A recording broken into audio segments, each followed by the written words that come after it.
Miles College Golden Bear football team. They've been practicing in all sorts of conditions over the past month. Sometimes it's been on cold mornings and other times it's been on hot spring afternoons. But today the weather conditions are perfect as the Golden Bears culminate the spring sessions with the annual Purple and Gold Spring Game.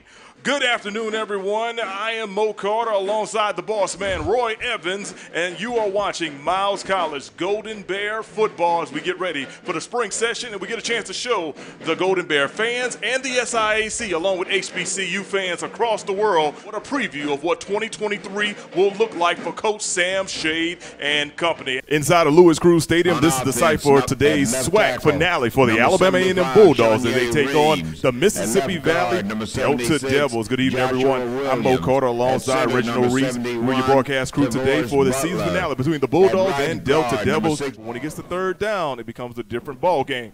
Gil Glass calling the cadence. He's got two receivers to the top. He's got a tight end in the slot and a single receiver at the bottom, along with Jordan Billy in the backfield. So here's Glass. Mississippi Valley brings pressure. Glass will throw it down the field, and he's got a man. That's number 85, Abdul Fatih Ibrahim, and he's in the end zone for a touchdown for the Bulldogs. Abdul Fatih Ibrahim, you call this guy's name, and when we do, he usually has big plays behind it. So here we go, Brian once again calling his own number, and this time he finds pay dirt, touchdown, Mississippi Valley. The Jarek Bryant calling his own number, and he's into the end zone. 5 minutes ago in the second quarter, 24-3, defense still up on top. Here's Norris trying to throw it towards the end zone, and he's got a man, and into the end zone is a touchdown for the Golden Bears. Touchdown goes to Jai Andrews. Empty backfield for Gil Glass, stepping back to pass. It's Glass. He's pressured, and he's going to throw it deep. He's got a man, and that's Xavier Moore. He's got the catch. Touchdown, Bulldogs.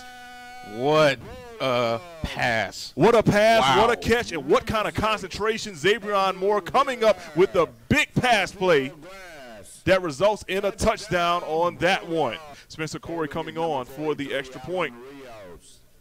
Here's a snap. Fake. And guess what? They're going to fake it. Spencer Corey getting outside, and he's into the end zone for the two-point conversion.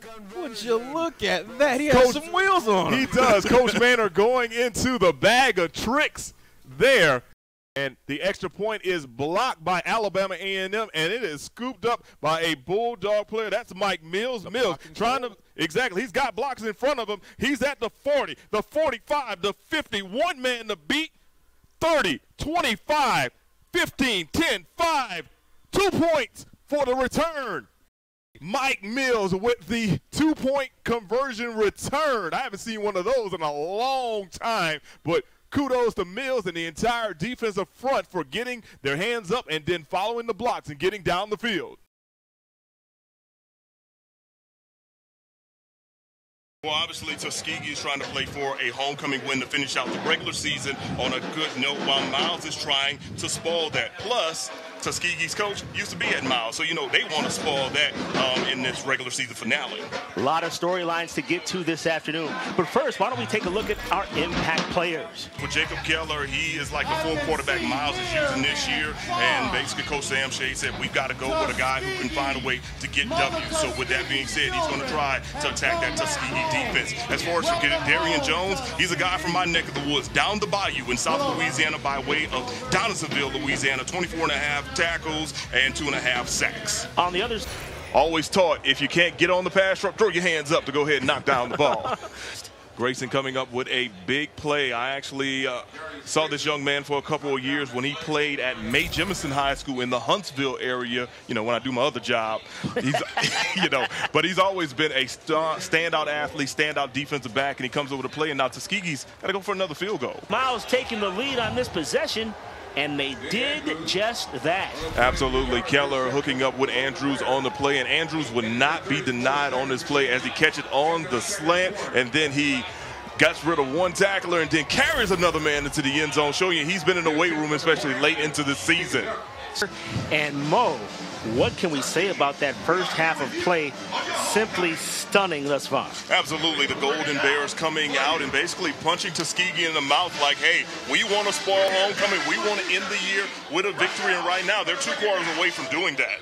And you got to give kudos to Keller because obviously he's one of the many quarterbacks that's had to play this year because of next man up. And he was not rattled at all today. Tuskegee's throwing so much stuff at him. He's been able to get out the pocket, make some plays, and even throw a touchdown.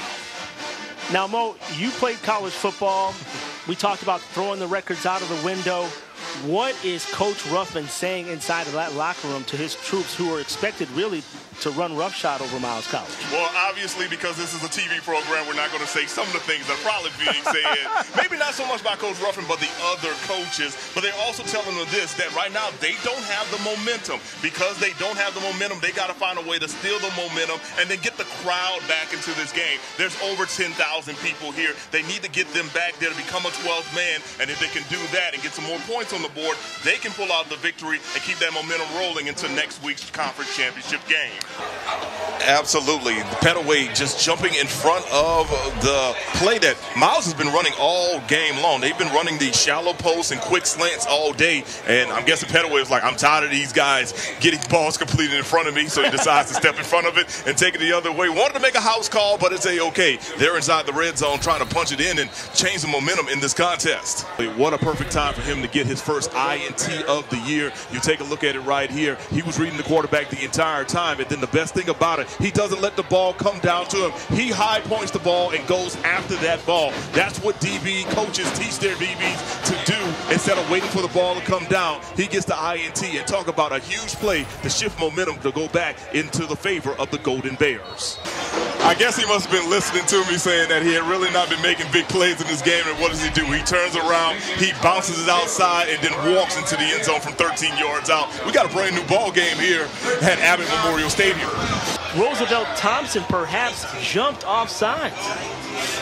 It was not called, though. You know, you have sideline judges looking straight down that field, and apparently either he just got the good jump or he does not get across the neutral zone to cause a penalty. So we've got overtime, my friend. Yes, we do. Very good observation on your part. Well, it's exactly what I'm talking about when I said take what the defense give you. They spread them all out. Miles had more of a setup to where they were going to defend the pass, and they were not prepared to stop Edwards on a simple dive play to the left side, and he takes it to the house easily on the first play of overtime. That is the most unlikeliest play I've probably ever seen in my collegiate career. Yeah, it looks like it kind of did get kicked into the back of the end zone. Heads up play, though, right there by big number 79 to get in there, get the touchdown, get on top of it as well. Sports Center, shall I say? Oh, man, definitely needs to go on Sports Center top 10 nominee. Now let's see what happens with the extra point, though. And how fitting is it for Edwards? Remember, he was with Coach Reginald Ruffin at Miles College all those years. Becomes a very successful running back here at Tuskegee, and then in overtime, he gets the first OT touchdown, then the game-winning OT touchdown to beat his old team on senior day, on homecoming, and propels Tuskegee with momentum to go into the championship game next week. An announced crowd of 35,275.